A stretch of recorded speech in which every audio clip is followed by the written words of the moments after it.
Valeu. Não tem nem o André ali. Everton, obrigada. Então,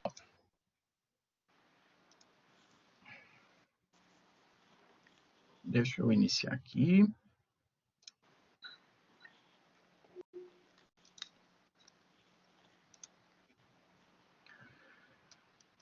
Então, primeiro ponto, eu gostaria de, primeiramente, agradecer, né, todos os alunos, enfim, todos os que ingressaram na nossa aula aberta hoje, com a presença do Dr.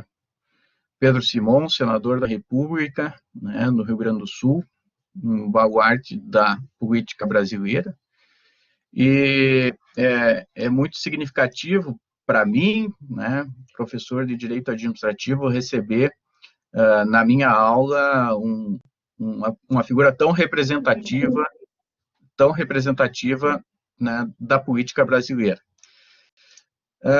A nossa aula aberta aqui, hoje, com a presença também do professor, nós estamos com alguns campos aqui, campos de Cobra-Sol, campos de Itajaí, campos de Tijucas, campos de Balneário Camboriú, né? Com a presença do diretor, professor José Everton, enfim, eu acho que eu vi o professor Newton, coordenador também aqui, ingressando. Então, temos a presença de professores, de alunos, de pessoas da comunidade que ingressaram. Então, é uma satisfação tê-los todos. Então, para os que não me conhecem, sou o professor André, dou aula de Direito Administrativo, para aqueles que são de fora. Eu vou fazer uma leitura rápida, né? Eu selecionei os principais pontos aqui. Peço perdão de antemão se deixei algo de fora, doutor Pedro Simon, mas os principais pontos relacionados à academia também, né? O doutor Pedro Simon, ele é bacharel em Ciências Jurídicas pela PUC, né, em Porto Alegre. Tem pós-graduação em Economia, especialização em Economia Política, né? Estudou na Faculdade de Direito de Roma, né? Também Economia Política na Universidade Sorbonne, em Paris.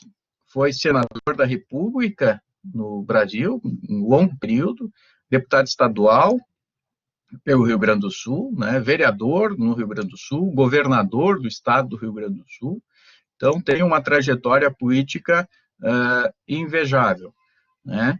Para todos aqueles que buscam uma carreira pública, enfim, que admiram aqueles que estão buscando. Falo isso em razão, principalmente, de que eu tenho alunos que estão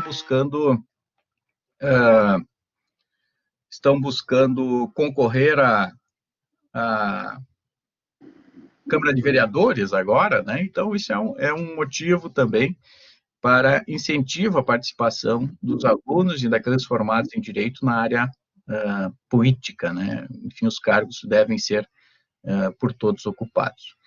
Eu agradeço, então, mais uma vez, doutor Pedro Simon, faço essa rápida explanação sobre o seu currículo, que seria muito mais extenso que isso, mas só destaco esses principais pontos, né? E passo a palavra diretamente ao senhor, agradecendo mais uma vez pela oportunidade, pela sua disponibilidade em estar compartilhando esse momento conosco, né? E questiono agora, né, no momento em que me concedo a palavra, questiono a respeito dessa questão, tema fundamental da nossa aula de hoje, que é ética na política, né? Um assunto que é bastante delicado, principalmente no momento atual que vivemos, numa situação em que a cada semana casos de corrupção são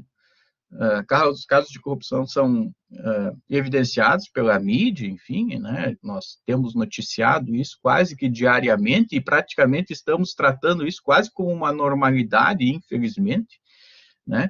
E eu lhe passo a palavra questionando e perguntando a sua perspectiva no nosso cenário brasileiro atual, né? O senhor que já esteve e continua sendo uma figura pública de grande respeito perante a nossa sociedade.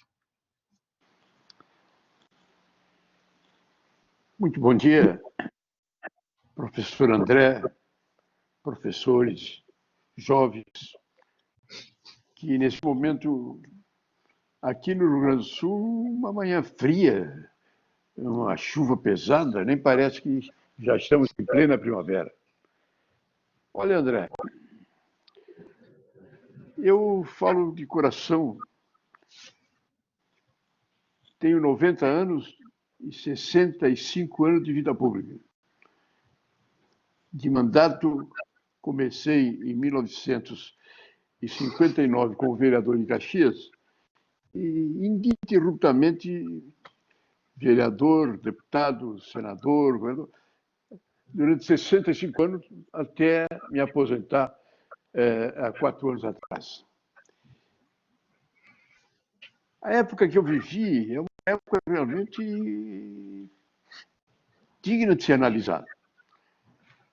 Assumi vereador em 59, logo depois tivemos o movimento da legalidade, o Jânio Quadros renunciou, foi uma renúncia estranha, porque ele escreveu uma carta ao presidente do Senado, renunciando.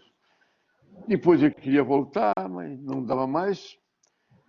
Os militares não deixaram o vice-presidente, que era João Goulart, que estava numa visita à China, não deixaram ele assumir. O Brizola, em Porto Alegre, o governador, iniciou um movimento, a chamada Movimento da Legalidade, e assumiu o Jango, mas criaram o parlamentarismo. Logo depois, em 64, tivemos uma ditadura dura, difícil, amarga, e que durou 21 anos. Nesse tempo, nós tivemos 5 generais presidentes, os 5 nomeados. Nesse período, nós tivemos a não eleição para presidente, não eleição para governador nomeados, senadores nomeados, uma época dramática, onde tivemos tortura, tivemos violência, tivemos o que podia se imaginar no governo não democrático que podia acontecer e realmente aconteceu. Naquela época, na hora mais difícil, houve um grupo de brasileiros que iniciou o movimento de resistência. E todo mundo esperava, tinha a convicção que aqui daquela ditadura de 64, o Brasil só poderia sair através de uma luta armada, uma revolução interna, uma guerra civil, que nem se sabe o que aconteceria num país do tamanho do Brasil. Felizmente, um grupo de brasileiros, nós do MDB, comandando, fizemos uma movimentação realmente importante. Quando havia aquela confusão, não tinha eleição, ditadura, violência, arbítrio, habeas corpus não existia. No auge daquelas violências, nós iniciamos o movimento das diretas já. Naquela época, o Congresso fechou quando foi o AI-5. O Congresso foi fechado. Todas as Assembleias Legislativas do Brasil foram fechadas, menos a do Rio Grande do Sul. Nós iniciamos em Porto Alegre um movimento reunindo os políticos de todo o Brasil para debater o que fazer. Porque naquela época, o Brizola, que ia fazer um movimento, uma guerra civil, já tinha recebido, inclusive, dinheiro de Cuba. Os jovens estavam na rua fazendo, sequestrando os embaixadores, inclusive o americano, para trocar com a gurizada que estava presa. Foi feito um movimento de voto em branco na eleição de 70, e esse voto em branco a Arena ganhou, estourado. O voto em branco entrou em segundo lugar, o MDB entrou em terceiro lugar, e o Senado, de 81 senadores, a oposição tinha 7, o resto era da Arena. No meio disso, iniciou um movimento. Fizemos um grande congresso em Porto Alegre. O que vamos fazer, o que não vamos fazer? E aí nós discutimos. Guerrilha não, guerra civil não. Por quê? Medo não é medo, mas hoje todo o sistema, militares, congresso, empresariado, igreja, todo mundo está fechado com o governo, nós não temos condições de fazer uma resistência. Então, nós vamos partir para uma grande caminhada do povo, defendendo o Constituinte, a Assembleia Nacional Constituinte, direta chapa para presidente da República, fim da tortura, fim do combate à imprensa, e iniciou o desenvolvimento. Começou zero, ninguém acreditava que pudesse dar certo, mas no fim terminou com 2,5 milhões na frente do Palácio do Governo de São Paulo, 2 milhões na Praça de Copacabana. Isso foi um crescendo e saiu uma eleição direta. E hoje temos uma democracia. Mas, na verdade, as coisas foram crescendo e hoje nós estamos num regime que não chegamos a uma plenitude democrática onde se possa realmente dizer que o Brasil está no caminho certo. O que aconteceu e na ditadura cresceu, e depois, nos últimos tempos aconteceu, foi que o Brasil realmente, a corrupção é qualquer coisa terrivelmente grave. Isso foi crescendo de tal maneira, foi desenvolvendo de tal maneira que passou a ser parte da estrutura natural. Quer dizer, corrupção ali, no Congresso Nacional, no próprio Judiciário, as coisas foram aumentando, e atingiu o ápice do esquema quando a imprensa começou a ser livre e pôde publicar. Nós vemos que realmente era imprevisível o grau do crescimento da corrupção no Brasil. Era uma coisa dramática, cruel, realmente difícil de ser apreciada. Mas ela foi num crescendo, e de repente começamos a fazer frente a isso. O que acontecia, meu amigo André, no Brasil era uma coisa impressionante.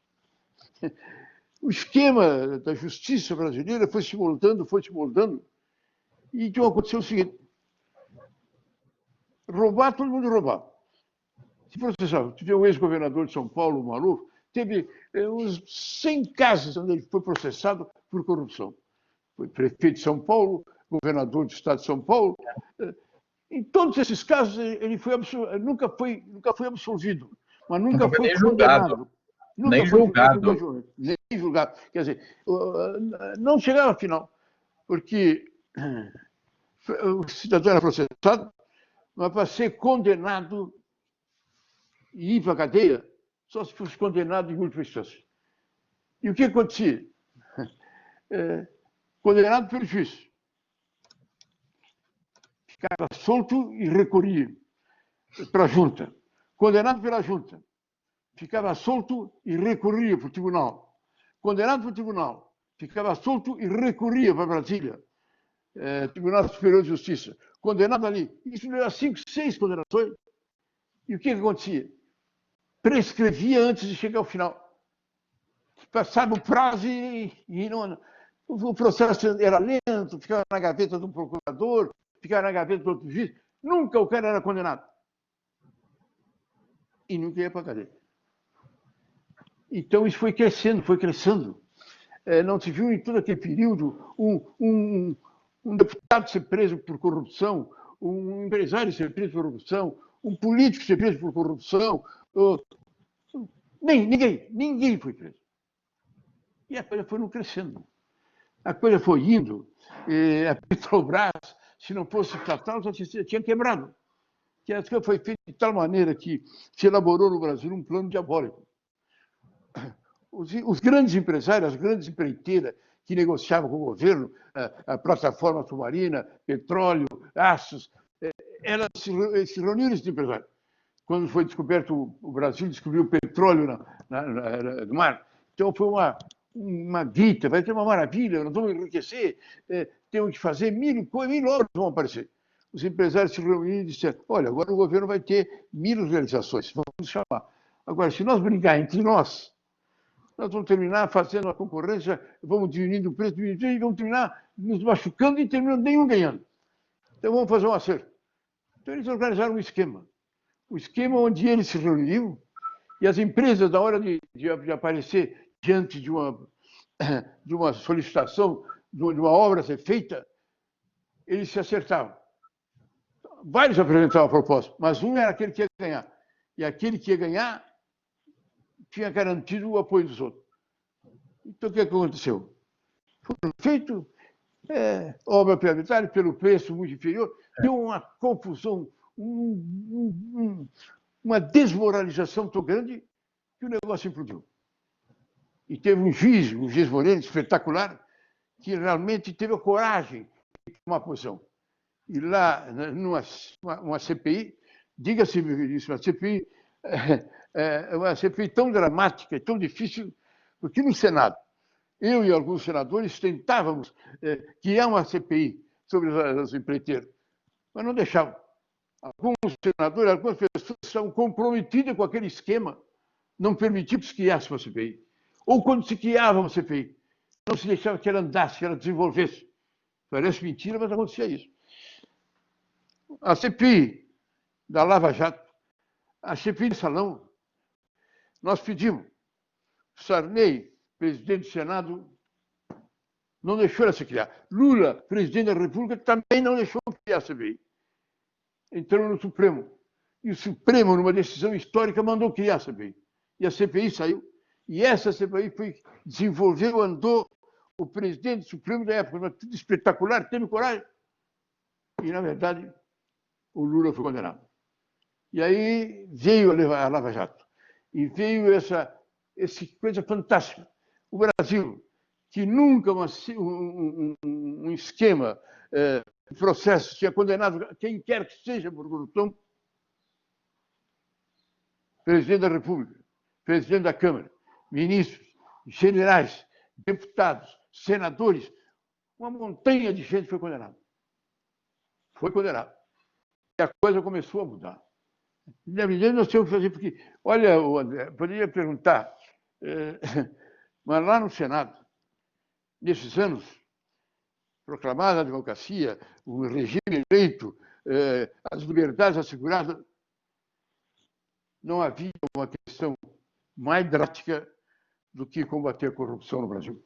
Ela era sistêmica, ela fazia parte de todo o esquema, era uma realidade que, não sei.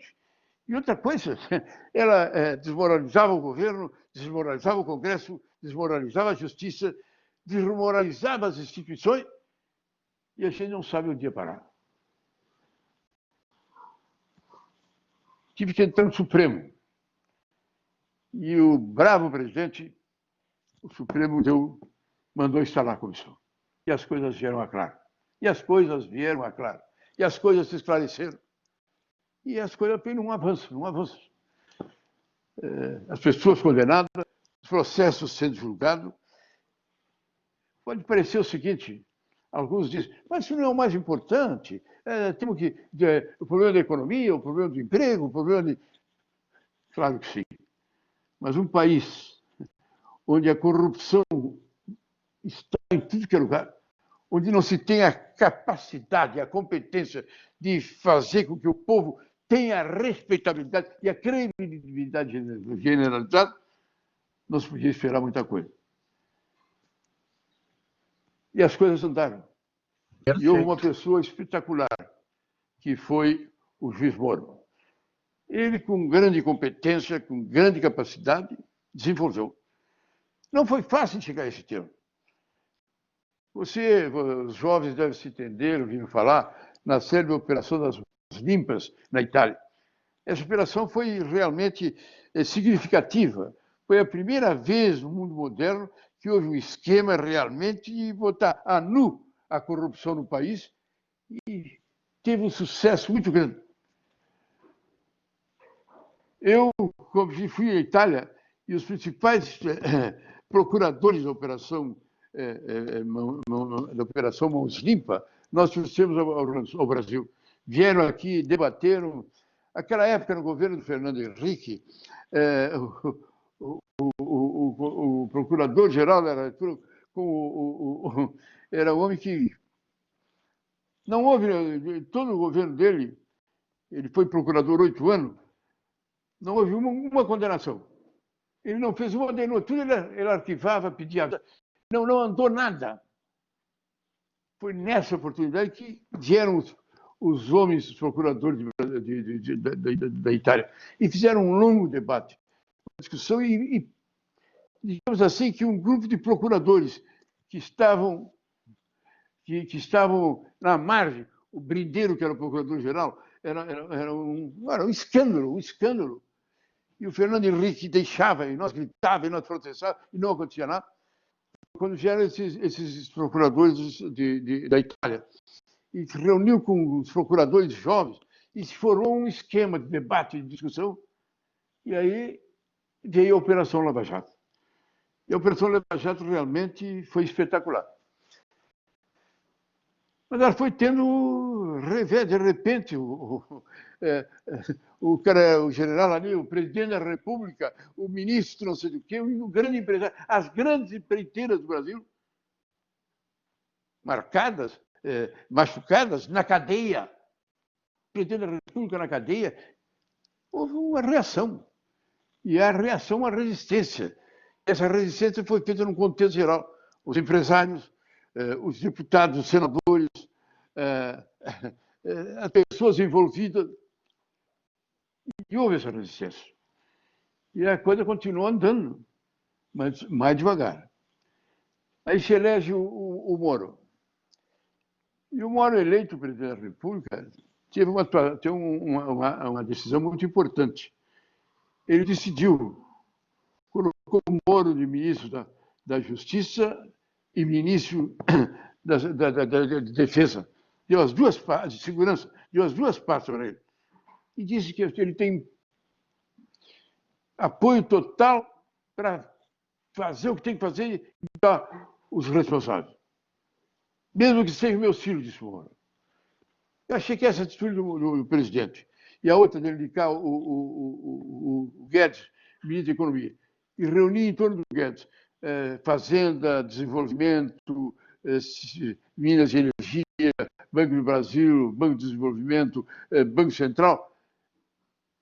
Toda essa área tiver uma coordenação de todos, mas um comando, facilitando a ação. Eu achei duas atitudes importantes, inclusive elogiei muito. Mas aconteceu com o nosso presidente, infelizmente, não ele, mas os filhos dele foram envolvidos, uma série de fatos, e o nosso presidente foi recuando, e foi tirando o apoio do Moro, foi tirando. O pacote anticorrupção enviado pelo Moro, em nome do governo, para o Congresso, foi esvaziado pela metade, e terminou demitido com o Moro. Então, nós estamos hoje nessa situação. Vai ou não vai? Vem ou não vem? E hoje, agora, na Câmara dos Deputados, está sendo de votação um projeto que eu considero de vida e morte. Continua como é. Condenação em segundo grau vai para a cadeia ou volta ao que era, para ser condenado só em última instância. E isso, tem gente, porque agora foram muita gente para a cadeia, mas tem muito senador, muito deputado, muita gente rica e importante que não foi para a cadeia. E estão nessa interrogação. Se o projeto for adiante, se as operações continuarem, eles não têm outra caída se não ir para a cadeia. Então, é um movimento judicial. Então, no Congresso, essa votação agora está sendo nesse sentido. Então, terminar. Essa história de segunda instância vai para a cadeia, não. Deixa como era antigamente. Agora, então eles inventam, vamos fazer com que em vez de condenação em segundo grau, a condenação em segundo grau é em segundo grau, mas não leva só 3, leva 5 anos, leva 8 anos. Quer dizer, criar dificuldade, mas deixar, na verdade, tudo como está. Esse é o momento que nós estamos vivendo.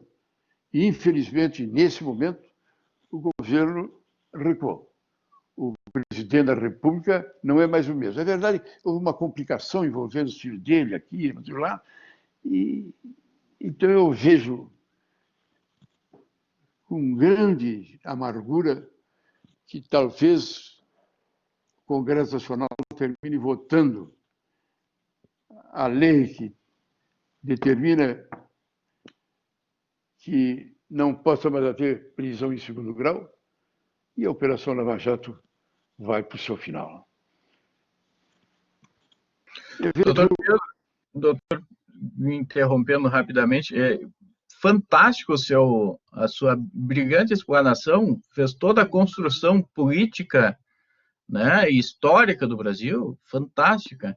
E confesso que é um pouco triste ouvir do senhor, né, que participou tão ativamente nas diretas, destaco esse momento, nas diretas já, né, foi um dos grandes nomes da direta já, e é triste ver o senhor falando e trazendo essa perspectiva, né? Eu acho que não é um bom sinal, né, para o futuro brasileiro. E eu peço desculpas aqui, eu acabei esquecendo de saudar o professor José Everton, o qual eu passo, é o nosso diretor da Escola de Ciências Jurídicas e Sociais da Universidade do Vale do Itajaí, e eu passo a palavra rapidamente para ele para saudar o senhor e também fazer fazer um questionamento que ele me solicitou aqui. Bom dia a todos, quero saudar ao meu senador Pedro Simão, voltei nele várias vezes, eu que sou natural de Santa Maria, né? E saudar o professor André e parabenizar pelo convite, a todos os coordenadores de curso que aqui assistem, aos professores. É muito importante, senador, um tema como esse, nesse momento da história da República, e eu gostaria de chamar a atenção aos mais jovens que estão lhe assistindo. O senador Pedro Simão pode falar com maestria da questão da ética, porque governador de Estado, ministro de Estado e político há 65 anos não tem nenhum processo contra si ou condenação, mesmo tendo ocupado esses importantes cargos da República. E transformou a ética no seu instrumento de trabalho, né? Uma luta constante por buscar ética na política. Mas eu não poderia deixar aqui também de agradecer por três coisas. Eu acho que o governador gaúcho, Pedro Simão, deixou de legado. E talvez o que mais gosta, eu quando posso pego um avião, vou a Porto Alegre, é a Casa de Cultura Mário Quintana, que é um legado para todas as gerações. O Memorial do Rio Grande do Sul, o antigo prédio dos Correios, né, que ele transformou num presente a Porto Alegre. E a turma da Serra sempre vai saudá-lo como o homem que fez a Estrada do Mar. Então, o caxiense que não podia deixar de asfaltar a nossa chegada no mar. Mas eu quero dar um depoimento, André, um depoimento que eu tenho comigo guardado há muitos anos. Tá? O governador Pedro Simão enfrentou talvez uma das maiores greves da história do Rio Grande do Sul dos professores, quase 90 dias de greve. E a minha falecida mãe era professora lá em Santa Maria, e o CEPERGS organizava excursões de professores para irem a Porto Alegre e ficarem acampados em frente ao palácio, tocando uma sineta 24 horas, que se eu ficasse 2 horas ouvindo aquela sineta, eu ficava louco. O senador ficou 90 dias ouvindo a sineta. E por incrível que pareça, minha mãe sai de Santa Maria e volta de lá eleitora fanática do senador Pedro Simão, porque ela, professora grevista, azucrinando os ouvidos do senador, dizia que o senador descia para conversar com os professores na praça e volta e meia ia ali conversar com eles. Isso é um espírito democrático de alguém que reconhece no outro seu adversário, mas não seu inimigo. E nós, nesse momento do Brasil, estamos precisando de homens públicos assim, que entendam que há divergências, que há opiniões diferentes, mas que não precisamos ser inimigos uns dos outros. Nós não precisamos tratar o outro como um inimigo. E eu me lembro da minha mãe voltando de Porto Alegre e conversando, e a pessoa disse, e aí, como é que foi? Eu digo, olha, eu vou votar no Simão pro resto da vida. O governador desceu e foi lá na praça conversar com a gente. Então, é um negócio fantástico e um depoimento que eu precisava dar nesse momento, porque eu me lembrei disso, né? E vendo um Brasil tão dividido, um Brasil tão sacudido de pessoas se tratando como inimigos, eu tinha que dar esse depoimento, que foi um homem que tratou os professores do seu estado, e teve um episódio no meio dessa greve, se eu não estou enganado, né, senador, que um representante do governo indiano foi lhe visitar, eu acho que era um diplomata, enfim, e na época havia um discurso de Marajá, que professor seria Marajá, não sei, os professores deram uma esfrega no pobre do representante da Índia quando chegava do palácio para visitar o governador. Foi até um incidente diplomático, porque eles acharam que era um ator estava vindo ali para provocar os professores e era um representante do governo da Índia, que estava no Rio Grande do Sul. Aquilo foi manchete de jornal e tal. E quem saiu em defesa dos professores? O governador, na época, Pedro Simões, disse, não, foi um mal-entendido e tal. É um espírito republicano. É alguém que pode falar de ética, porque vivenciou os principais períodos da República. Tá? É um sujeito que deixa legados ao Rio Grande do Sul. Tem muito pouca gente fala, mas, por exemplo, a luta pelo polo petroquímico também passou pela luta do senador. E isso são legados que ficaram e que marcam hoje a trajetória do Rio Grande do Sul como Estado. E, da mesma forma, ele marcou como representante federal no Brasil. Foi ministro da Agricultura, um país que o agronegócio é importantíssimo. Tá? Então, senador, em nome da universidade, eu humildemente lhe agradeço por disponibilizar, trazer aos jovens, agora são 107 jovens que estão ali assistindo, um pouco da história do Brasil, um pouco da história recente da República, mas principalmente esse depoimento da ética na política, que é o que nós precisamos. O senhor tem toda a razão. A corrupção é um mal que corrói. O hospital, a vaga no hospital que falta, a vaga na escola que falta, o dinheiro que falta para a educação, o dinheiro que falta para a segurança, o dinheiro que falta, enfim, para que o Brasil seja um país melhor, é o dinheiro que se desvia na corrupção. É o dinheiro que se esvai sem que a gente possa saber aonde e quando. Um país que se pretenda ser um país igual para os seus filhos, ele não pode ser transigente com a corrupção. Ponto. É simples assim, né? Então, eu lhe agradeço, transmito um abraço afetuoso do nosso reitor, gostaria muito de estar aqui, mas tenho um outro compromisso institucional, e vou ficar aqui quietinho, lhe ouvindo, né? Agradecido pela sua aula, pelo seu depoimento, e aprendendo sempre que é possível, né? Ao senador Pedro Simões, que eu tive a alegria de votar quando morava no Rio Grande do Sul, ainda estudante, para senador da República. André, parabéns, fica um abraço, eu tenho certeza que os jovens vão perquiri-lo ainda mais. Mas, senador,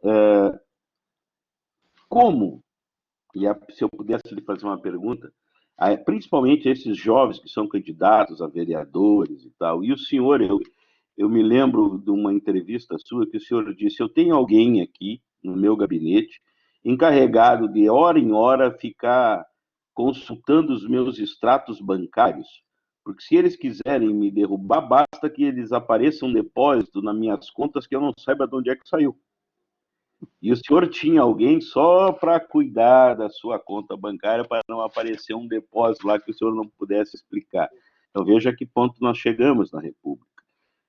Que conselho o senhor daria para esses jovens, para essas jovens que estão aí candidatas a vereadores, uma vez conseguindo se eleger, para fazer frente a esse verdadeiro processo que existe, esse movimento articulado entre empresariado, indústria, enfim, tudo isso que depois vai se acercando àqueles que estão no poder?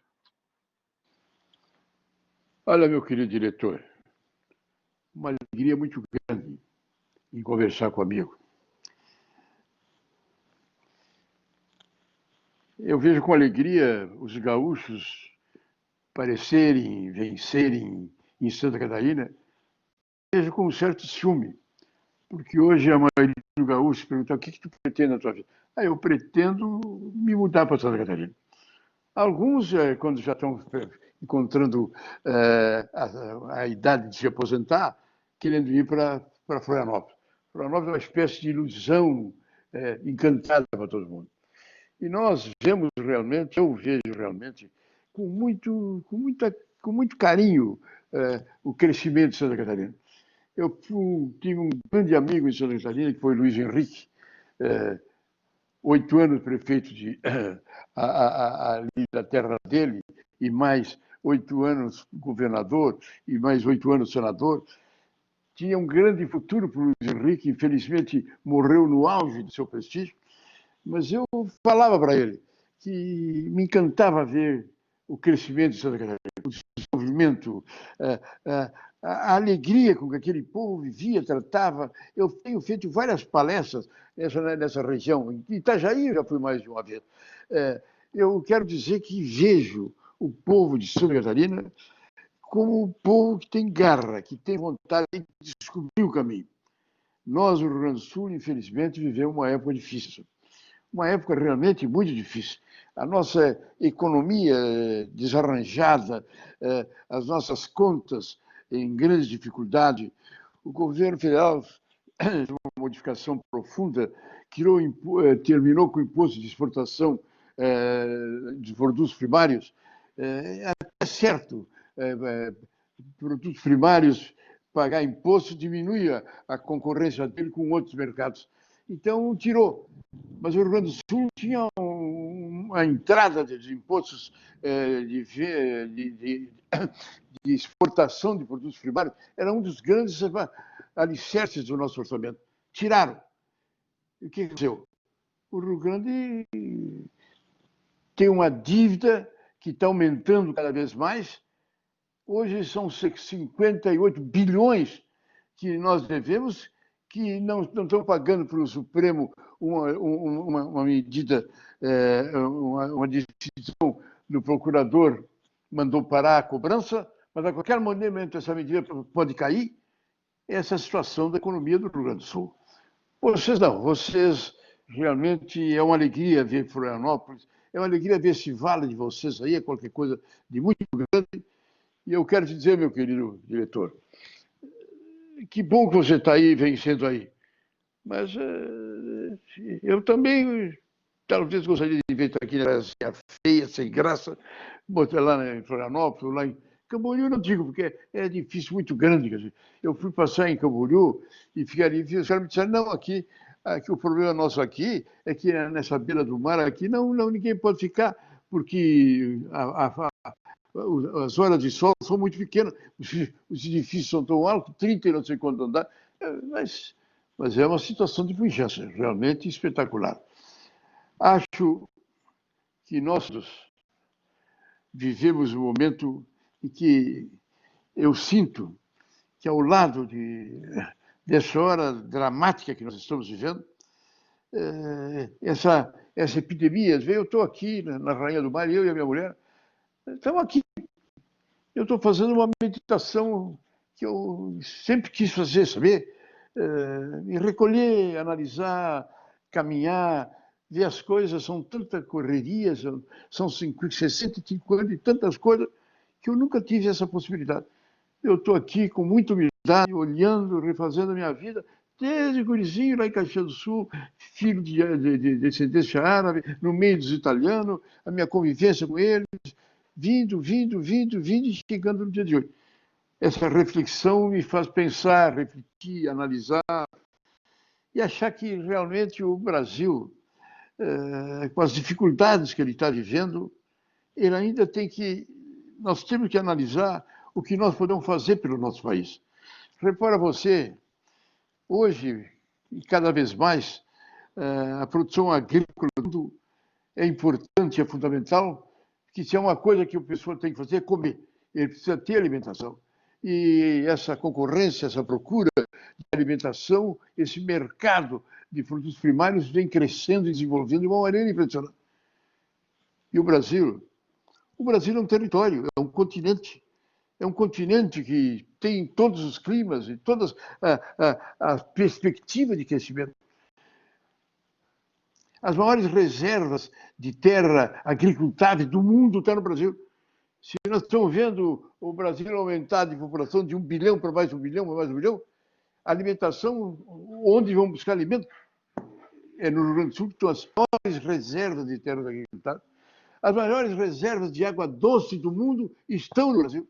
Nós somos um continente onde falar em produção, olha, quando eu fui ministro da Agricultura, se festejou que a gente produzia 50 milhões de toneladas. Hoje já estão em 300 milhões de toneladas. E o futuro dali é a mudança geral.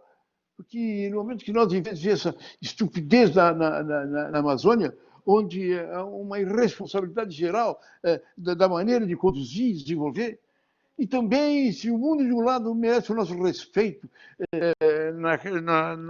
onde até o próprio Papa diz, temos que cuidar da Amazônia, temos que desenvolvê-la com respeito, cuidando da natureza, mas eu não tenho dúvida que nós vamos chegar um dia em que a Amazônia, em que o Mato Grosso, em que o nosso sertão vai se transformar, já é a grande produtora de matérias-primas do mundo.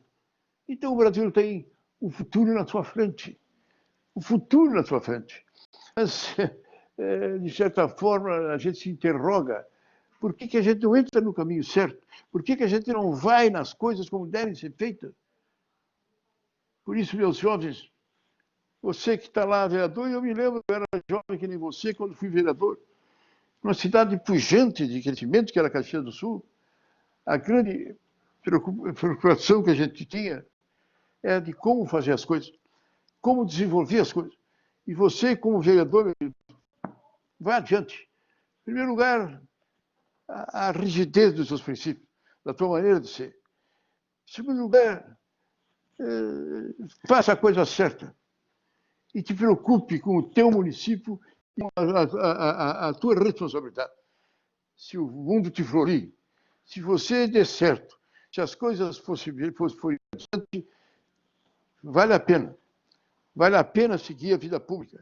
Vale a pena ser vereador, ser deputado, ser secretário da prefeitura, ser prefeito, cuidar da coisa pública. Nós temos que valorizar isto. No momento que o vereador deve ser olhado com respeito, com admiração. A coisa pública, temos municípios na Alemanha, por exemplo, que o prefeito não... prefeito e vereador é cargo honorífico. Ele faz uma missão pública, ele desempenha uma missão de dedicação à sua cidade. Então, vamos nos preocupar com isso, vamos olhar para a nossa cidade com carinho, com afeto, vamos nos dar as mãos e vamos olhar para o dinheiro público como nós olhamos para o nosso dinheiro e aplicá-lo onde ele deve ser aplicado. Eu creio, com toda sinceridade, que, olha, eu tive que mudar a minha atuação lá em Brasília. Eu cuidei da agricultura, cuidei da economia, cuidei da política, cuidei do institucional, mas houve um determinado momento que eu, inclusive, faltou o meu trabalho em outras áreas, como eu dizia, porque eu tive que me dedicar a essa questão, que é a ética, que é a dignidade, que é a seriedade, que é o bem para a coisa pública. E acho que hoje isso está crescendo, está desenvolvendo, está avançando. E vejo são não sei quantas milhares e milhares de jovens que estão se candidatos, que são candidatos a vereador. E era uma época difícil, porque nessa confusão, às vezes, hoje eu tenho dito muitas vezes, na época da ditadura, matavam, degolavam, caçavam, torturavam, tinha mil coisas. Mas uma coisa era certa, a gente sabia o que fazer. Quer dizer, não tinha nenhuma dúvida. Eu era deputado, eu era senador, eu era governador, eu quero a democracia, eu quero a liberdade, eu quero a seriedade, eu quero a dignidade. E meu trabalho é lutar contra esse governo, contra esses militares que estão aí, esse absurdo que estão fazendo. Nosso negócio é mudar. Criar uma Assembleia Nacional Constituinte, voltar a ter o habeas corpus, voltar a ter liberdade, fim da tortura, liberdade da imprensa. Nós sabíamos o que nós queríamos. Hoje não. Hoje, o que tu vai fazer? O presidente foi eleito. Ele pode se fazer com certa justiça que no governo dele não tem corrupção. Ele não pactua com absolutamente nada com relação à corrupção. Agora, ele deixa uma estatística de que ele poderia fazer. Ele tem uma interrogação com que ele é. Em primeiro lugar, a gente fala demais, fala exagerado, diz coisas que não precisava ter dito. Em segundo lugar, ele não nos dá uma expectativa daquilo que pode ser. Essa confusão em torno do momento de criar, ele está numa angústia para criar um novo auxílio, Bolsa Brasil, sei lá o quê, porque ele gostou. Foi muito interessante. Ele mandou para o Congresso a contribuição para os trabalhadores, R$200. Aí o Congresso quis bancar a cana, aumentou de 200 para R$500. E aí, se fosse aprovado os R$500, quem era o herói era o Congresso. Então, quem já aumentou para 600. Então, não houve aí um jogo de... E agora gostar de dar novos auxílios. Mas onde buscar o dinheiro, como é que vai buscar o dinheiro? Está ficando muito, muito delicado, muito confusa essa situação. Eu acho que o que ele fez com o Moro não foi bom. Agora, a escolha do novo ministro do Supremo é uma responsabilidade que ele tem. Eu vejo nos Estados Unidos como é delicada a escolha da ministra, e o presidente indicou uma pessoa que tem todas as qualidades, é competente, é responsável, mas não sei se enviar 40 dias antes é hora ou não é hora. O nosso presidente é o contrário, ele tem mais 3 anos, 2 anos e meio de presidência, pode escolher quem ele quer, mas que tenha a responsabilidade de escolher o que tem de melhor. Eu queria aproveitar esse momento, senador, justamente para questionar esse gancho que o senhor fez a respeito do Poder Judiciário. Ontem, né, no debate americano, que não foi um debate, foi algo caricato, né? Não dá para dizer que foi um debate aqui, né? Porque, enfim, quem assistiu sabe. Um dos pontos que foi, ainda que levemente tocado, né, foi a possibilidade da indicação imediata na Suprema Corte Americana em razão do falecimento da juíza recente, né?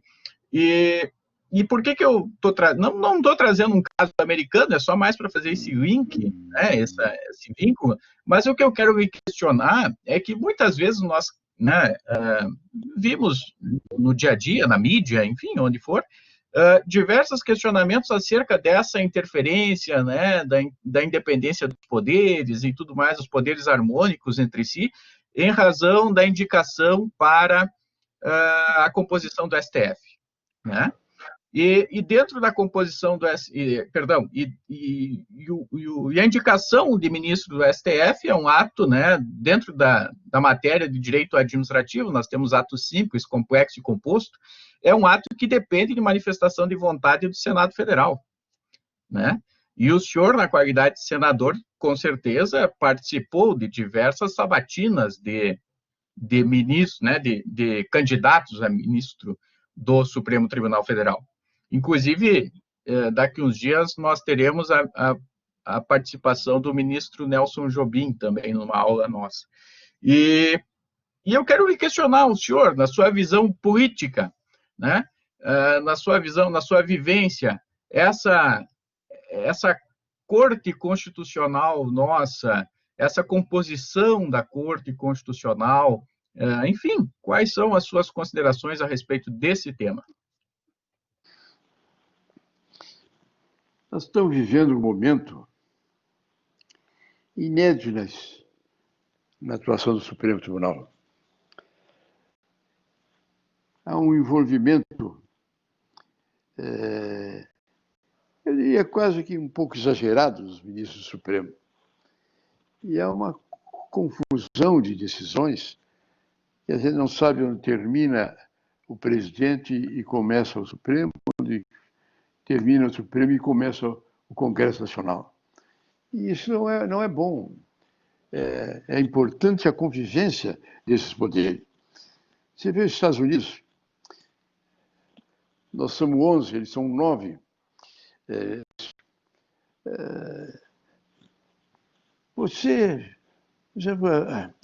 Essa ministra que faleceu, a gente ficou sabendo a história, a vida dela, praticamente depois que ela faleceu.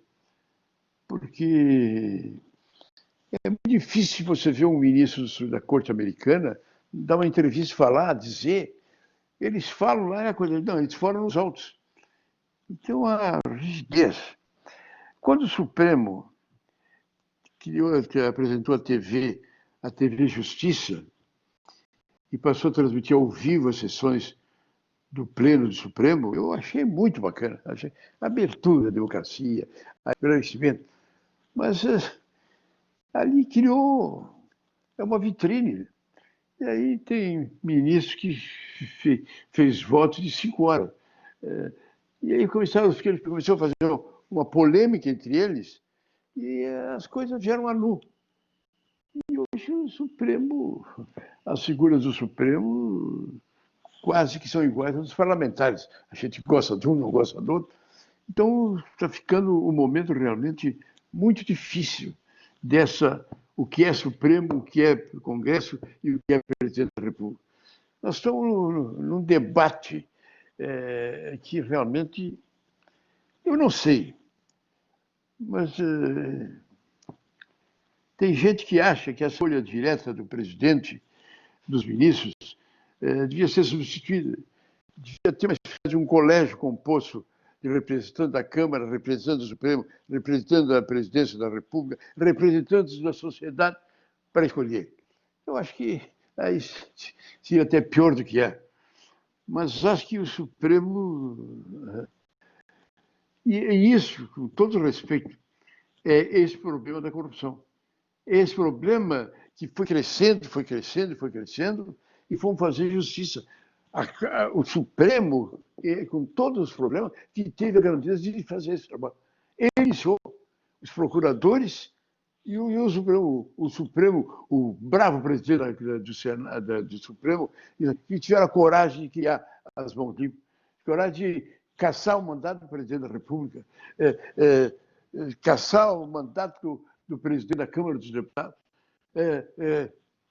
prender e denunciar os maiores empreiteiros do Brasil, que nunca se imaginou botar o dedo em cima dele.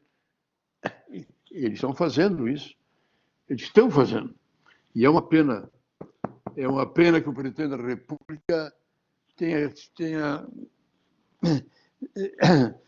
tenha se assustado e tenha perdido a coragem e não tenha permitido que a questão fosse adiante.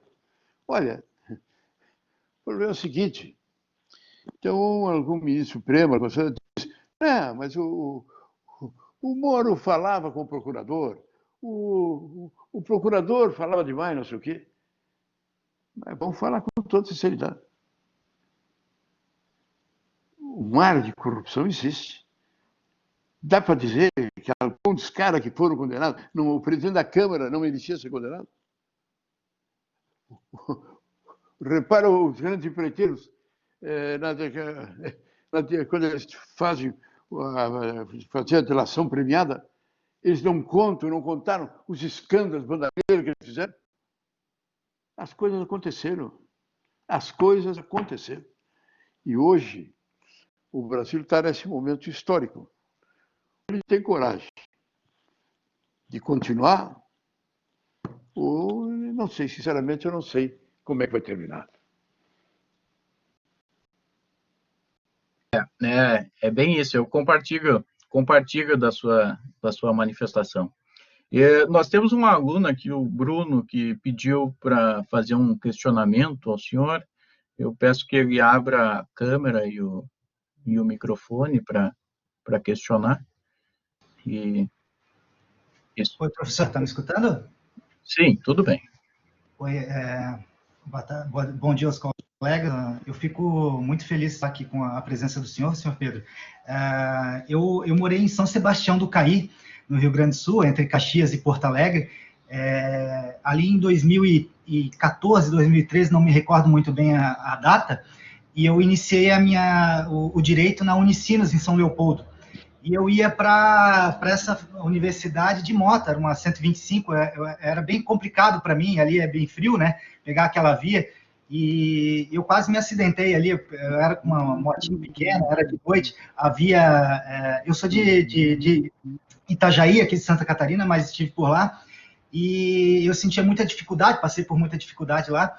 Nessa via eu quase me acidentei e era mal iluminada, não sei como está hoje, mas era péssima as condições da via, e eu mandei um e-mail para o seu gabinete e também mandei um e-mail para a Ana Amélia naquela época, 2014, 2013, não me recordo muito bem, acho que o senhor era senador e a Ana Amélia também, ou deputada, eu não me lembro muito bem, mas como eram do Rio Grande do Sul, mandei para os dois. e contei um pouquinho da minha dificuldade, que eu tinha iniciado direito e tal, mas o importante era que eu queria alguma coisa na via, né? Eu queria brigar pela estrutura do Rio Grande do Sul, que é uma batalha que o Estado sofre ali, de não receber novamente o imposto, né? O Rio Grande do Sul sofre com isso aí, a arrecadação não retorna, né? É uma briga do Rio Grande do Sul. Então, só para encurtar, eu fico muito feliz, até um pouco emocionado, porque eu mandei o e-mail para o seu gabinete, na época, além de ter me respondido, na mesma semana eu ainda recebi uma Constituição e um Código Penal do seu gabinete. E para me ajudar, eu fiquei muito, muito contente, até procurei aqui, não encontrei agora, mas eu ainda tenho, está em algum lugar dos meus livros ali. Mas eu fico muito grato pelo aquele momento, eu fiquei muito feliz. Mas, assim, ó, a minha pergunta em relação a tudo que foi exposto, eu vejo a participação da mídia muito forte. A mídia que eu falo, não a mídia como canais, veículos grandes como Globo e tal, eu falo de redes sociais mesmo, em relação à política, ao próprio judiciário e até à polícia, a mídia, as redes sociais, como ela tem se mostrado um mecanismo de pressão, tanto política como jurídica, em cima dos juízes, do STF, tudo. E isso, para mim, é o que desencadeou esse inquérito da fake news e etc. Eu queria saber da opinião do senhor. Eu vejo que essa atuação deles com esse inquérito é realmente uma espécie de mordaça que querem colocar no cidadão. Tá? Eles não querem sofrer essa pressão, essa crítica, muitas vezes crítica construtiva. E eu vejo que esse primeiro momento é querer calar o cidadão para poder atuar novamente como atuava antes, por anos, etc. Eu queria ver qual é a opinião do senhor em relação a esse inquérito ou outras atuações, mesmo isoladamente, de alguns ministros para tentar calar o público, e qual é assim a repercussão que a mídia, essa pressão existe, não existe lá dentro do Senado, do Parlamento, né, e do Judiciário. Eu queria ver a sua visão em relação a isso, essas redes sociais hoje. Olha, meu irmão, eu sou fã dessas redes sociais. O momento que nós estamos vivendo, os avanços da tecnologia foram de tal maneira importantes que hoje nós estamos vivendo um mundo novo. Essa reunião que nós estamos fazendo aqui, quando é que se imaginou que podia ser feito? Hoje é uma maravilha. Os jovens se reúnem aqui, lá, debatem, discutem. Eu tenho andado pelo Brasil inteiro esse ano, fazendo palestra para as universidades. Então eu comento com os jovens, eu digo assim, olha, hoje tem uma coisa muito importante, é esse celular. Isso é uma arma que nós temos que não se tinha no passado. Hoje, estamos aqui reunidos de 150 pessoas. Se 50 de vocês se reunirem e dizerem, vamos criar o nosso grupo, vamos. Criamos o nosso movimento. Cada um dos 50 traz mais 10, são 500. Cada um dos 500 traz mais 10. Daqui a pouco nós temos uma rede social. Nós estamos debatendo, estamos discutindo a sociedade brasileira. Isso é o que está acontecendo. Isso é excepcional. E é uma coisa que é bom de analisar. Em 64, quando houve a ditadura, a Rede Globo, Deus, Pátria e Família, coordenou, derrubaram o Jango, não teve explicação, ninguém pôde fazer nada. E até ontem, as redes falavam, diziam o que queriam, e que não tinha como contestar. Hoje é diferente. Hoje, as redes sociais movimentam o mundo inteiro. Repara você que as coisas que acontecem no mundo, as denúncias que acontecem no mundo, são feitas por cidadão que está ali. Lá nos Estados Unidos, estava lá, pegaram o coitado do negro, o pescoço, com o joelho no pescoço, sufocaram.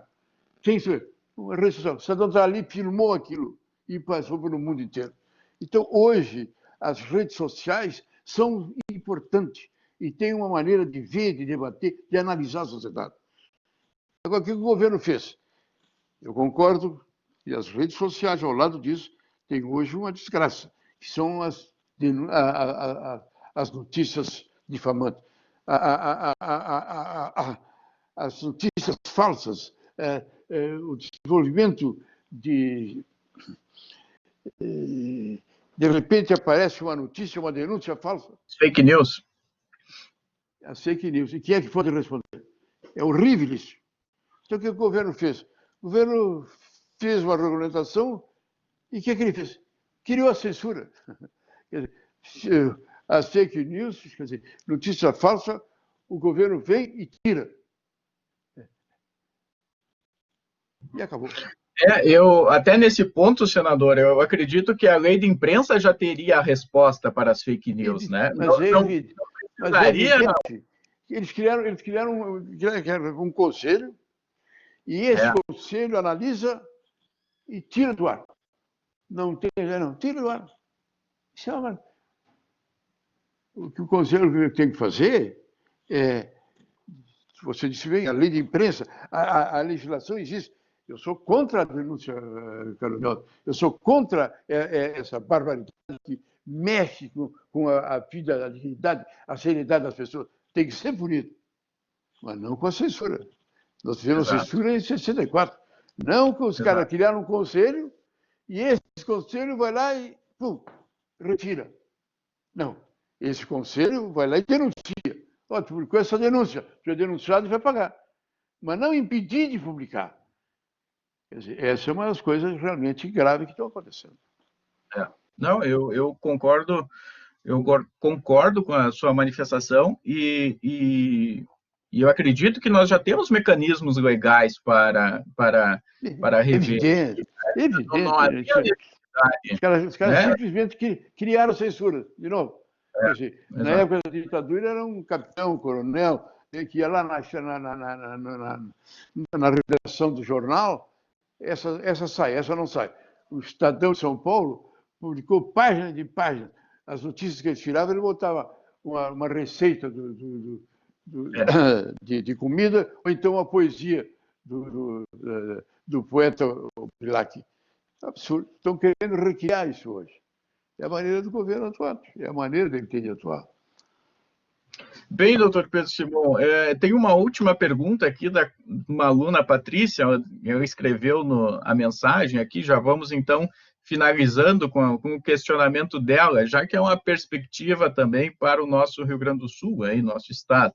Né? Qual a sua opinião, doutor Pedro Simon, frente à atual situação econômica e política do Rio Grande do Sul, a nível de governo?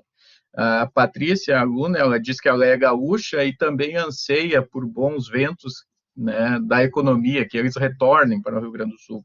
Quais são as suas perspectivas, em especial agora, diante do questionamento da aluna a respeito do estado do Rio Grande do Sul? Mais uma jovem gaúcha que está lá.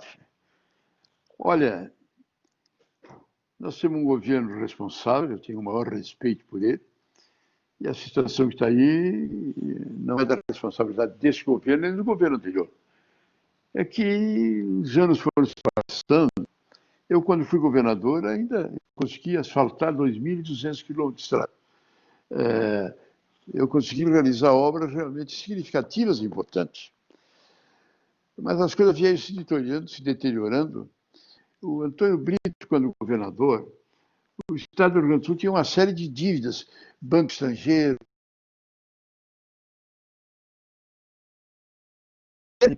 Isso era muito ruim. Então, o que nós conseguimos, o governo federal pegou não só o Rio Grande do Sul, mas todos os estados, e federalizou as dívidas. Quer dizer, o banco devia para A, B, C ou D, o banco pagou tudo e o Estado ficou devendo para o banco. Muito bem. Acontece que, quando foi feito isso no governo de Brito, houve uma época do Plano Cruzado onde a inflação estava sob controle. Então, foi feito, perdão, diferente, o contrário. Era a época que a inflação da época do Sarney, a inflação estava lá em cima. Estava 50% ao mês, praticamente. Então, os juros foram muito altos. Agora, veio o Plano Real, veio o Plano Cruzado, as coisas normalizaram e os juros continuaram altos. Então, aquela dívida que o Rio Grande do Sul teve, e tem ainda, ele pagou, foi pagando, já pagou cerca de 40, 50 bi. E deve 60. e a dívida era 35. Quer dizer, nós já pagamos a dívida mais de uma vez e a dívida continua aumentando.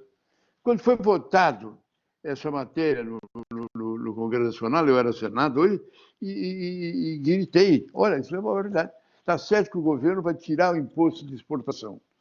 O imposto de exportação realmente ele é negativo, porque os nossos produtos com imposto de exportação ficam com dificuldade de se colocar no país, porque no mundo ninguém exporta imposto. Quer dizer, então, tiraram.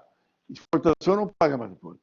Eu berrei, gritei e disse o seguinte, olha, vocês não podem simplesmente tirar sem mais nem menos que na economia de São Paulo. São Paulo, o imposto de exportação não significa nada, porque São Paulo exporta 10, mas importa 20.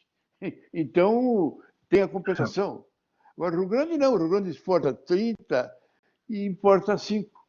Então, aí até conseguimos, eu votei contra o imposto, mas nós conseguimos que apresentar uma emenda que dissesse, mas o governo federal compensará os estados da diminuição que tiver ocasionada por terminar, por criar esse imposto. Aprovado. O governo nunca deu bola. Nunca. E hoje, então, nós entramos com ação mostrando essa questão. Mas não está acontecendo. Então, a economia vem se depauperando, vem se dificultando. E uma coisa que não fomos suficientemente responsáveis é que as nomeações foram feitas por aqui e acolá, e hoje na Brigada Militar e no Magistério tem quase um número igual de professores estudando, professores lecionando com professores aposentados, militares atuando com militares aposentados. Então a gente tem praticamente, em certas áreas, todos os que estão nativos e que não estão. Então a situação foi ficando difícil, e hoje está nessa realidade. Então, a educação no Rio Grande do Sul sempre foi a melhor do Brasil. Hoje nós vemos com respeito Santa Catarina, que é praticamente a melhor do Brasil, e nós estamos numa posição diferente. Então, está havendo uma ansiedade no Rio Grande, uma preocupação com o Rio Grande, para nós nos reencontrar e buscar os nossos caminhos.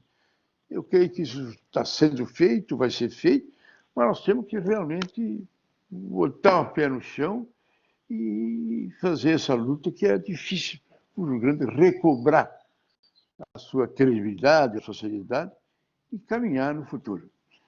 Eu quero agradecer a ti, André, ao diretor, a oportunidade de fazer essa exposição.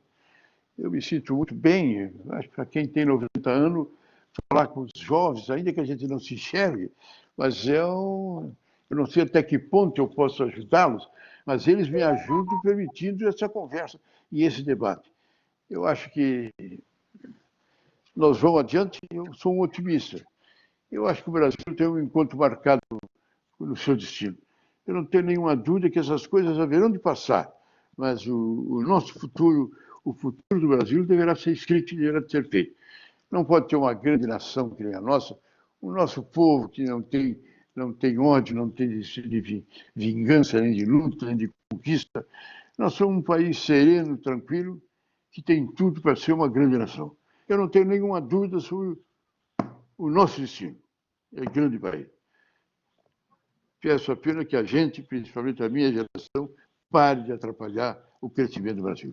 E que vocês, meus jovens, que estão nesse momento, o que tem de melhor, uma universidade que nem a de vocês, de primeira grandeza. Eu me formei na PUC e o diretor falava conosco de que a nossa universidade é mais ou menos idêntica à nossa na credibilidade e na respeitabilidade que ele tem em toda essa região. Que vão adiante, que esse entrosamento, universidade, jovens, política, universidade, vá adiante e que nós possamos caminhar para o futuro e darmos a nossa contribuição para esse Brasil que nós todos desejamos. Obrigado. Senador Pedro Simon, eu não tenho palavras para lhe agradecer a oportunidade de lhe ouvir e a oportunidade de questioná-lo, enfim, de estar nesse momento em conjunto. Muito obrigado, professor José Everton. Se quiser, deixo a palavra à disposição também para um agradecimento final aí. A mim só cabe agradecer de joelhos aqui à disposição do senador Pedro Simon, transmitir mais uma vez um abraço do nosso reitor. Santa Maria Santa Maria sente a sua falta, hein? Só vazio lá. O senhor me fez recordar também do Luiz Henrique da Silveira. O Luiz Henrique aqui em Itajaí, na sua primeira eleição. Essa é uma história que eu já contei para os alunos, eles riem muito. O Luiz Henrique contratou um elefante de circo e botou uma faixa escrito votem em Luiz Henrique, o gigante da Constituinte. E um palhaço em cima tirando bala para a criançada. Aquele elefante fez uma futraca aqui. E na época, o deputado Luiz Henrique fez 3.500 votos, foi o deputado mais votado em Itajaí, mesmo sendo de Joinville, né?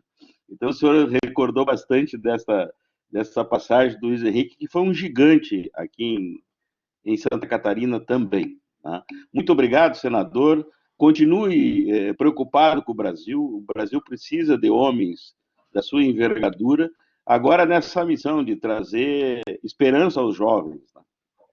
Muito obrigado. Então, um grande abraço. Encerramos por aqui. Dr. Pedro Simon, muito obrigado mais uma vez. Um abraço, muito obrigado. Até outra oportunidade. Igualmente. Tchau.